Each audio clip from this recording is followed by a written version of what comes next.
Hey guys, welcome back to Guide Glimpse. In this video, let me show you how to awaken fruits and Blox Fruits. First, you need to reach level 1100 and get a raid chip by visiting one of the mysterious scientists.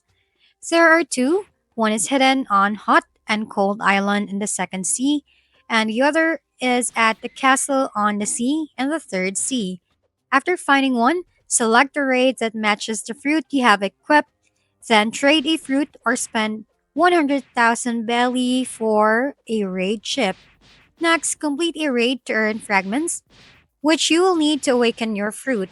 After the raid, you'll be teleported to a yellow room where a mysterious entity lets you purchase awakening upgrades in order.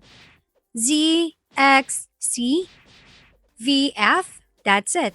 Now you're ready to awaken your fruits and Blox Fruits. Once again, thank you for watching. This has been Guide Glimpse. Don't forget to like, share, and subscribe for more how-to videos.